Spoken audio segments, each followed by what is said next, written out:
Ya vieron ustedes cómo hace el populismo autoritario, que al mismo tiempo de que habla de honrar la silla presidencial, la mancilla con las actitudes pendencieras que nos enseñó Andrés Manuel López Obrador durante 6 años y que ahora, desde luego, continúa Claudia Sheinbaum. Porque es eso, una partitura, la que toca esta expresión del autoritarismo, del poder absoluto que pretende y que en más de un sentido ha podido conseguir en los últimos meses, en particular después del 2 de junio y especialmente en relación con la destrucción del Poder Judicial de la Federación, el gobierno, por parte del gobierno federal.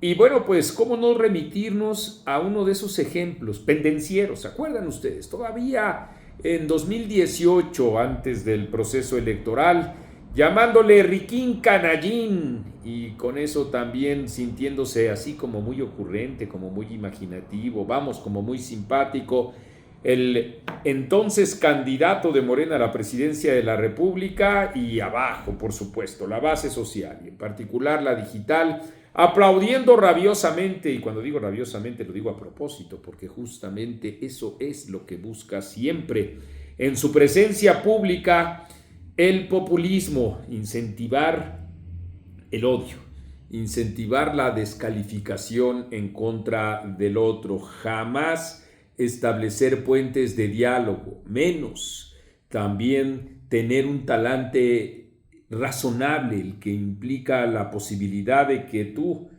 puedas tener razón y yo también pueda tener razón, y juntos podemos precisamente llegar a acuerdos en el ámbito legislativo y en cualesquier otros que tienen que ver justamente con los pactos nacionales, que no van nunca en demérito de quien tiene la mayoría, pero que tampoco van en perjuicio de quien tiene la minoría. El caso es que de esos adjetivos conocimos muchos, como he dicho, durante estos 6 años.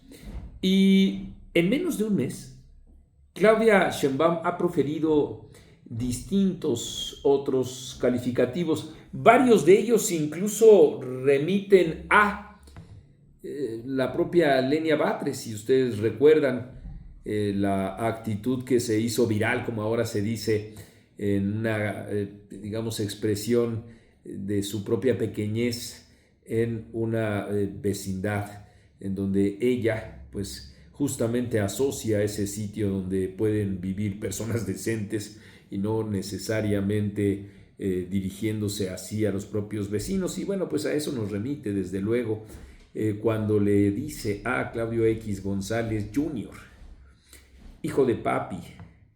Desde luego que con eso deslizando la idea de que él es, Claudio X González, un favorecido de su padre, y en consecuencia alguien que así empezó a expresarse en las redes sociales, no trabaja y que al dedicarse solo a las actividades filantrópicas, así lo dijo Andrea Chávez, entonces lo que estaba haciendo era evadir el pago de los propios impuestos de esa manera tan baja, ¿sí? Porque es una bajeza, en efecto, aludir a acciones filantrópicas con el asunto del pago de impuestos, cuando estos en efecto no comprenden acciones como las que lleva a cabo Claudio X González. Pero detenernos en cada uno de los matices es justamente improductivo cuando se trata de intentar convencer a estos personeros, desde el más chiquito adminículo, desde el más insignificante pedazo de mierda, hasta la propia presidencia de la República, que en efecto no atiende ni entiende, ni escucha, ni quiere hacerlo para establecer eso que es un diálogo.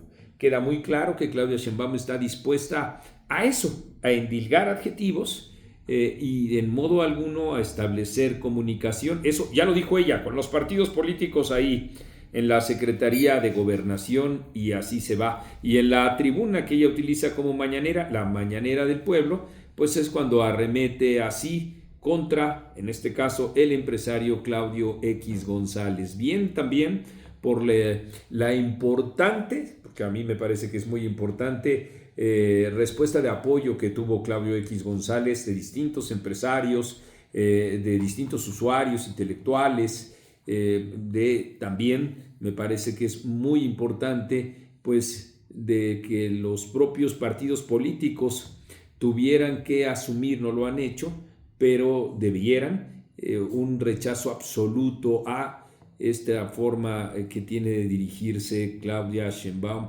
Para con Claudio X González o para quien fuera, eso que quede muy claro, porque ya saben ustedes, la sevicia y estas actitudes con las que trabajan las hordas digitales aquí abajo. ¿Y cuánto te paga Claudio X González? ¿Y quién te dio? ¿Y el chayote? Y todas estas tonterías que en efecto, al menos en etcétera, no hacen la menor mella. No he tenido nunca una relación más allá de una vez, un saludo hace cerca de 4 años con Claudio X González, pero eso no me hace, por supuesto, ajeno a la expresión de solidaridad, porque el manifestar esa solidaridad con los otros es, no me cabe la menor duda también, expresar una solidaridad con nosotros mismos y hacer un frente contra este tipo de actitudes. Pero además, a trompicones, ya se dieron cuenta ustedes, el título que enmarca este video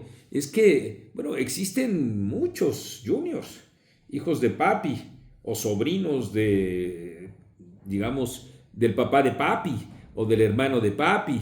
Estoy pensando en Hugo, Paco y Luis, por supuesto.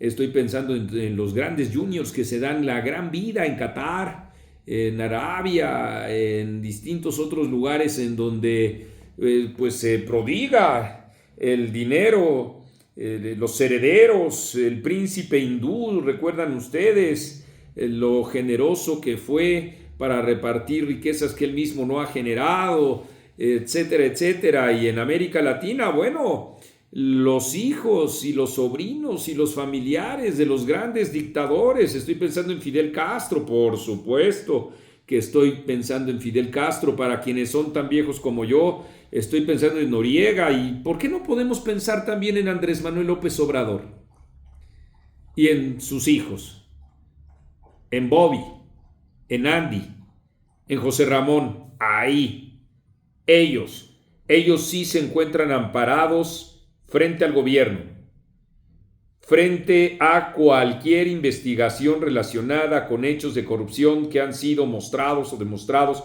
ostensiblemente de acuerdo con distintas ofertas periodísticas e investigaciones sendas que a través de documentos, a través de conversaciones, a través del contraste, es decir, de la verificación entre las conversaciones y los grandísimos, millonarios contratos que el gobierno de la República le dio a los amigos, al amigo íntimo de Bobby, y que con eso han generado una riqueza incalculable. ¿Qué decir de José Ramón? De José Ramón podemos decir con toda claridad que, más allá del ostensible conflicto de interés que se exhibió muy al principio de la administración del gobierno de Andrés Manuel López Obrador, no sabemos a qué se dedica. Y es al menos un imperativo ético el conocimiento de quien se llena la boca con agua bendita, de quien en todo caso debería de informar sobre sus propias cuentas bancarias, sobre sus propios bienes, pero no lo hace. ¿Cómo es posible que él, se acuerdan ustedes cuando comenzó el sexenio, que decía que quería llevar una vida tranquila, abordar el metro, tomar un cafecito, viva en la total opulencia sin que nosotros sepamos, como debiéramos haberlo dicho, cuáles son sus fuentes de ingresos, y no nada más resolver con el cómodo expediente de decir es que la señora parece que es la del dinero? O qué decir, desde luego, de la chocolatera, en donde en efecto Chocolates Rocío, ¡pum!, se fue para arriba con un extraordinario negocio. ¿O qué decir si un junior heredero no es quien asume uno de los cargos más importantes de Morena, como ocurre con Andrés Manuel López Beltrán? Esos sí son juniors, esos sí son hijos de papi. Junto con Hugo, Paco y Luis, por supuesto que los hijos de Andrés Manuel López Obrador son juniors, hijos de papi. Y Claudia Sheinbaum es simplemente la correa transmisora de este tipo de vejaciones en las que incurre siempre el populismo autoritario. Y en etcétera lo estaremos permanentemente subrayando, porque eso es este medio. Y yo soy Marco Levario Turcot.